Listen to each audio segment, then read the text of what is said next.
জয় শ্রীরাম। জয় শ্রীরাম। রানাদা বলার আগে জয় শ্রীরাম বলতে হবে। আচ্ছা দাদা ঠিক আছে, এরপর দিয়ে মনে রাখবে সবাই। জয় শ্রীরাম। আচ্ছা কি রেডি হচ্ছে? ঘুগনি রেডি হচ্ছে।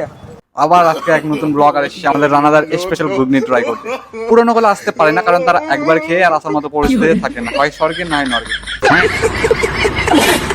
তো গাইস, আমাদের রানাদার দোকানে তোমরা সব নতুন নতুন ব্লগার দেখতে পাবে। চলো দেখা যাক এই নতুন ব্লগারের এক্সপিরিয়েন্স কেমন হয়। কি কি যাচ্ছে? এর মধ্যে ভাজা মশলা গেল, সিগারেট মশলা গেল। দাদা ভাজা মশলা বুঝতে পারলাম, কিন্তু বিশ্বাস করো আজকেও তোমার সিগারেট মশলাটা মাথার উপর দিয়ে গেল।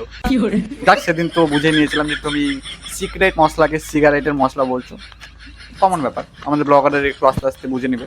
কি মশলা? সিগারেট মশলা। তারপর এরপর গেল শসা। হ্যাঁ রেগুলার, এর আগেও খেয়েছিলাম, সেম জিনিসই ছিল। মানে আমি খাইনি, যে খেয়েছিল সে তো চলে গেছে, বাড়ি চলে গেছে। আমি দেখেছিলাম তো, এগুলো ছিল সব। তারপরে প্রেমের চাটনি। কিসের চাটনি? প্রেমের চাটনি। প্রেমের চাটনি? এটা বোধহয় মিঙ্গেল লোকদের জন্য। আমরা তো সিঙ্গেল, আমাদের প্রেমের চাটনি ছাড়াই লাগা। আচ্ছা সিগারেট মশলাটা কি? জানতাম ব্লগার জিজ্ঞেস করবে সিগারেটের মশলাটা আবার কি, আর এটা কিভাবে খাওয়া সম্ভব। সিগারেট মশলাটা ওরা স্পেশাল করে বানায় ঘরের মধ্যে দরজা বন্ধ করে। আমি বানাই, তার জন্য একটা সিগারেট মশলা আছে।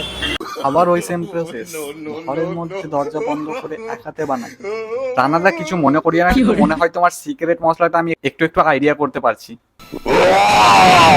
আর তুমি ভুল জায়গায় ইউজ করছো, তোমার সিগারেট মশলাটা এখানে কাজ হবে না, ওটা অন্য কোথায় বংশ বিস্তারে কাজে লাগিয়ে।